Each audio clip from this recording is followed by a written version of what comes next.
Varicose veins తో బాధపడుతున్నారా? మన ఏవిస్ హాస్పిటల్లో 4500 రూపాయల లేజర్ స్కానింగ్ ఉచితం. నమస్కారం, వెల్కమ్ టు సుమన్ టీవీ. నేను గీతాంజలి. ప్రస్తుతం మనం ఏలూరులో ఉన్నటువంటి ప్రణవపీఠంలో ఉన్నామండి. మనతో పాటు ఉన్నారు త్రిభాషా సహస్రావధాని, ప్రణవపీఠం పీఠాధిపతులు, బహుముఖ ప్రజ్ఞాశాలి, ప్రముఖ ఆధ్యాత్మికవేత్త బ్రహ్మశ్రీ వద్దిపర్తి పద్మాకర్ గురువు గారు. వారితో మాట్లాడి ఎన్నో అమూల్యమైన విషయాలు తెలుసుకుందాం. గురుగారితో మాట్లాడదాం. గురుగారు నమస్కారం అండి. మీ పాదాలకు నా నమస్కారాలు. చాలా సంతోషం మిమ్మల్ని కలవటం. ఎప్పటి నుంచో అనుకుంటూ ఉన్నాం, సందర్భం రావాలి దేనికైనా అని అంటారు. ఇంటర్వ్యూకి అంగీకరించినందుకు ధన్యవాదాలు తెలియజేస్తున్నాము. అలాగే గురుగారు, అంతులేని ఆర్థిక ఇబ్బందులు ఎదుర్కొంటూ ఉంటారు కొంతమంది. అంటే ఎందుకు వస్తున్నాయో తెలియదు. డబ్బులు వస్తాయి రావటం, కానీ అవి నిలువ ఉండవు, ఖర్చు అయిపోతూ ఉంటాయి. ఎంత దాద్దామన్నా అది పిల్లల గురించి ఆలోచించో, కుటుంబం గురించి ఆలోచించో, అది ఎప్పటికీ ఒక ప్రశ్నార్థకంగా ఉండిపోతుంది. ఎందుకు అసలు ఇలాంటి ఆర్థిక సమస్యలు వస్తాయి? ఇవి తొలగాలంటే చేయవలసినటువంటి పనులు ఏమిటి? దాదాపు 6 పురాణములలో వ్యాసుడు రాసినది, పరాశరుడు రాసిన మరొకటి అదే శ్లోకం. ఓ శ్లోకం ముందు వినిపిస్తాను మీకు.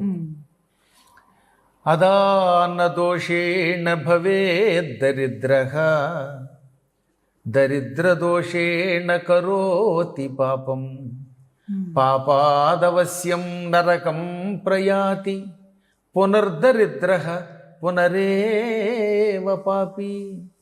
ఇంచుమించుగా అర్థమైపోయింది ఇది. అదాన దోషేణ, దానం చెయ్యకపోవటం అనే తప్పు వల్ల, భవే దరిద్ర, దరిద్రుడు భవేత్ అవుతాడు. అంటే వాళ్ళ ఎందుకు దరిద్రుడు అవుతున్నాడు ఒక వ్యక్తి?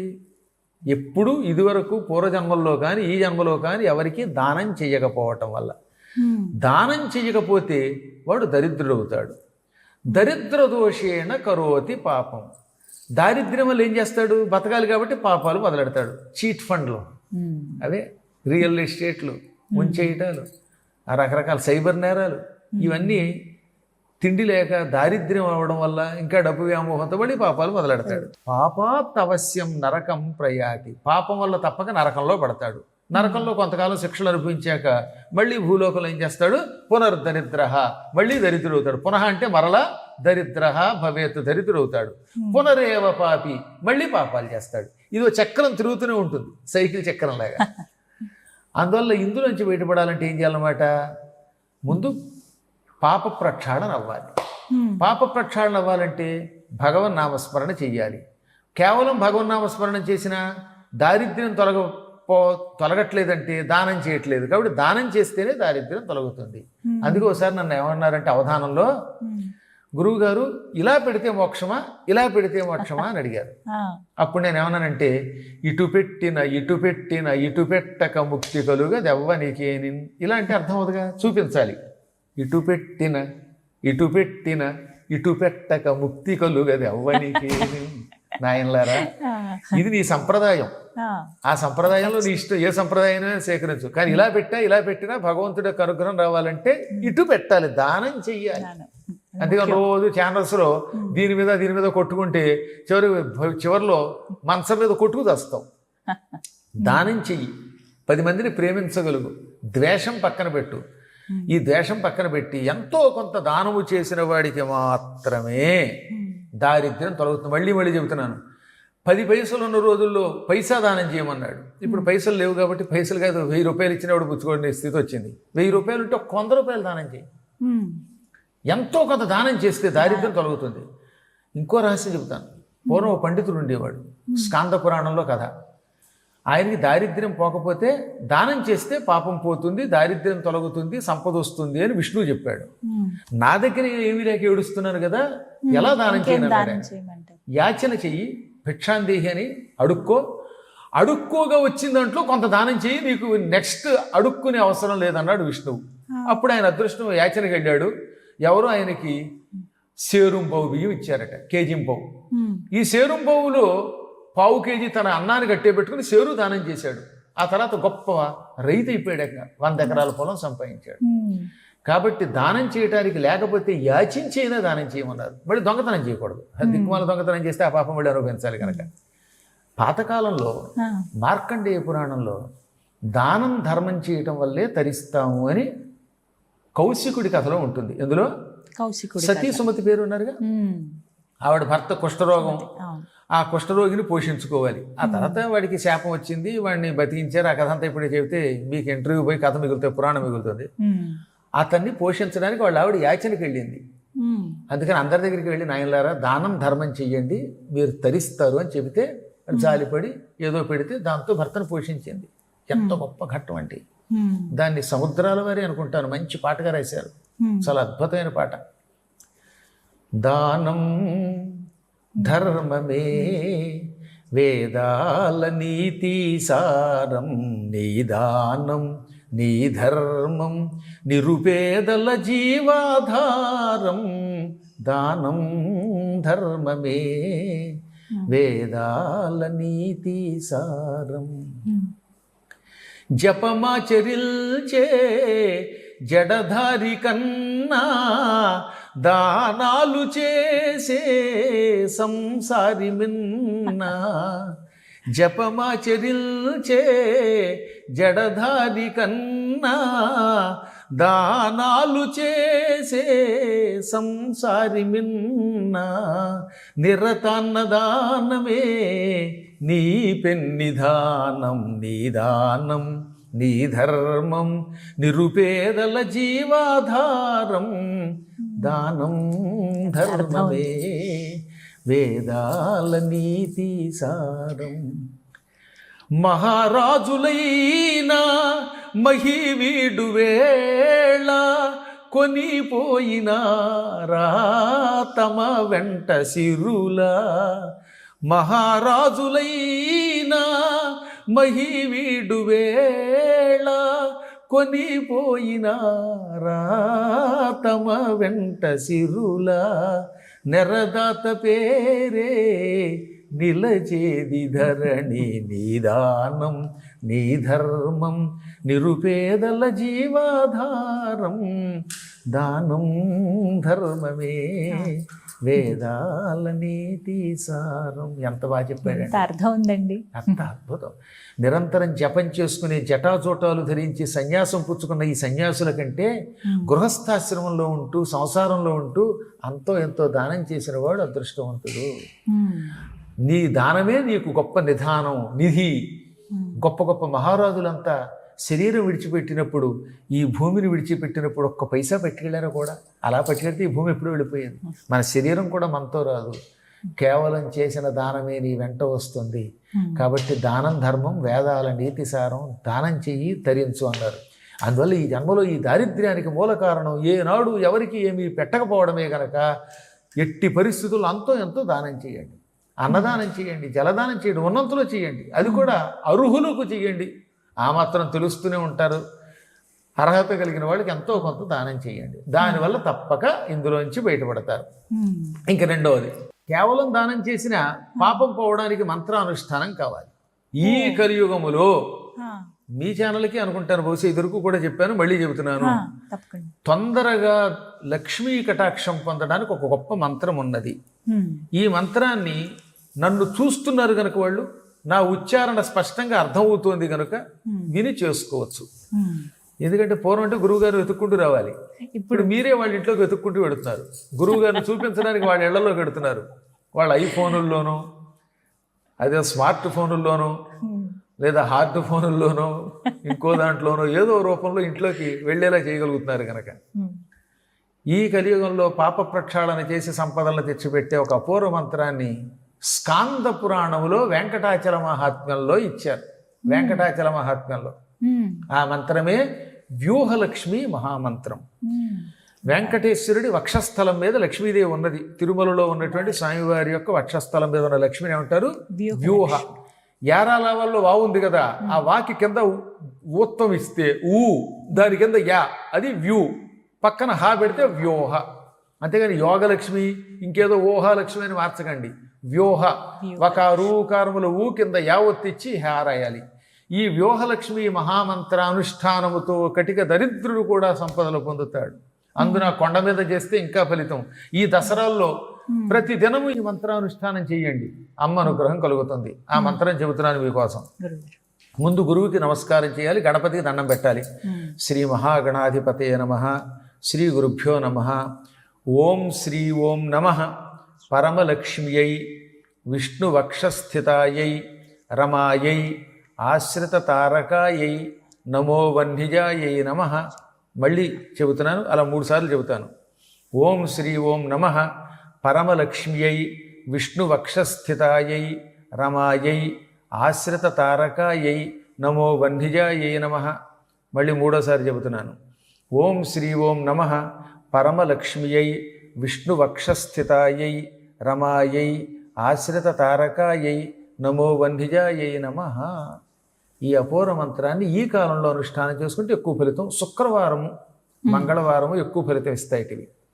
శుక్రవారం నాడు పూర్వం స్వామి పుష్కరిణిలో స్నానం చేసి కొండ మీద ఎక్కడో చోట కూర్చుని ఆ పుష్కరిణి యొక్క తీరంలో జపం చేసేవారు. అలా 1000 సార్లు చేసిన వాళ్ళంతా దారిద్ర్యం నుంచి విముక్తి పొందినట్టుగా తరిగొండ వేంగమాంబ కూడా రాసింది. మాతృశ్రీ పేరు విన్నారు కదా, తరిగొండ వేంగమాంబ. ఆవిడ కొండ మీద నివసించిన మహాభక్తురాలు. ఆవిడ పురాణాల్లో ఉన్నటువంటి వెంకటాచల మహాత్మ్య ఘట్టాలన్నీ తీసి రాసింది. ఇప్పుడు నేను చెప్పినవన్నీ స్కాంద పురాణంలో, పద్మ పురాణంలో వీటిల్లో ఉన్నవే. వాటిని ఆవిడ తెలుగులో కావ్యంగా రాసింది. అందులో ఆత్మారాముడి కథ ఒకటి ఉంటుంది. ఆత్మారాముడు అనేవాడు ఆ కొండ మీద ఈ మంత్రానుష్ఠానాన్ని చేస్తే కటిక దరిద్రుడు కోటీశ్వరుడు అయ్యాడు, ఐశ్వర్యం పొందాడు. ఈ మంత్రాన్ని నేను కూడా అప్పుడప్పుడు చేస్తూ ఉంటాను. అందుకే నేను నా జీవితంలో లేదు అనుకోవడం లేదమ్మా. ఈ పూట ఆకలి వేసింది, అమ్మయ్య ఎక్కడో చోట కూర్చున్నా, నేను ఎవరిని అడగను ఆ టైంలో. ఎందుకంటే ఎవరిని అడుగుతాం? ఇది నేను చెప్పేది ప్రయాణాల్లో సంగతి. చాలా కాలం నుంచి చేస్తున్న పని ఇప్పుడు చేస్తున్నాను. ఒకప్పుడు కాశీకి వెడుతున్నాం. కాశీకి వెడుతుంటే నమ్మండి నమ్మకండి, అది నాకెందుకు కానీ 2007వ సంవత్సరంలో కాశీలో మొత్తం వేసవకాలంలో 3 9 27 రోజుల పాటు అంబాయాగం చేశాం కాశీలో.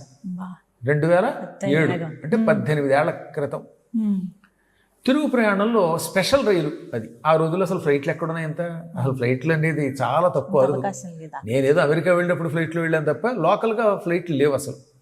ఇప్పుడు హైదరాబాద్లో ఎక్కామంటే టపేయాలని 2 గంటల్లో వెళ్ళిపోతున్నాం హాయిగా. ఇప్పుడు అది చాలా తేలికైపోయింది. సికింద్రాబాద్కి వారణాసి నుంచి స్పెషల్ రైలు వేశారు. స్పెషల్ రైల్లో ప్యాంట్రీ కార్ ఉండదు. నాతో పాటు 250 మంది ఉన్నారు. అదంతా ఏసీ రైలే. అది తీరా ఏమైపోయిందనమాట, మధ్యప్రదేశ్లో ఓ పల్లెటూరు స్టేషన్ దగ్గర ఆపేశారు క్రాసింగ్కి. 6 గంటలైనా కదలట్లేదు. అందరూ తెచ్చుకున్న ఆహారాలు అయిపోయి, ప్యాంట్రీ లేదు అందులో, ఎవరి దగ్గర కాఫీ లేవు. కనీసం కాఫీ తగిన బతకలిగే వాళ్ళు ఉన్నారు. నేనంటే కుర్రాడిని, ఆరోగ్యం. నేను ఇప్పటికీ కుర్రాడిని అనుకోండి, ఆ రోజుల్లో ఇంకా 18 ఏళ్ళ క్రితం ఇంకా కుర్రాడిని. అందువల్ల తట్టుకున్నారు, కానీ చాలామంది తట్టుకోలేకపోయారు. బిస్కట్టు లేవు, షుగర్ పేషెంట్లు ఉన్నారు. గురువు గారు మిమ్మల్ని నమ్మామండి, ఇక్కడేమో రైలు కదలట్లేదు, షివరింగ్ వస్తుందన్నారు, కొంతమంది శరీరం వణుకుతోందన్నారు. ఆ పరిస్థితుల్లో ఏం చేయాలి? ఇదిగో ఒక్కసారి భగవంతుడు తలుచుకుని నాకు తెలిసిన మంత్రాలు అనుష్ఠానాలు చేశాను. అందులో ఈ వ్యూహలక్ష్మి మంత్రం కూడా చేశాను. అమ్మవారికి అన్నద అంటే నామం ఇష్టం. ఈ నామాన్ని అన్నద అనే మంత్రం చేశాక వ్యూహలక్ష్మి మంత్రం చేస్తే 10 నిమిషాలు తిరగలేదు. ఆ పక్కనే స్టేషన్కి దగ్గరలో ఉన్న పల్లెటూరు నుంచి బిలబిల్లాడుతూ వచ్చారు 10-12 మంది. రైలు అయిపోయిందని ఎవరో ఇన్ఫర్మేషన్ ఇచ్చారట. వాళ్ళు దబరా గిన్నెలు తెచ్చి, బొంబాయి రవ్వ అంటారే ఉప్మా రవ్వ, అది తెచ్చారు. టాపు లేచిపోయేలా పోపు పెట్టేసి, మళ్ళీ ఆ పోపు కూడా గుమగుమలాడిపోయింది. మంచి అద్భుతంగా మిరపకాయలు అవి వేసి, పచ్చిమిరపకాయలు వేసి ఉప్మా చేసేశారు పెద్ద పెద్ద గిన్నెలతో.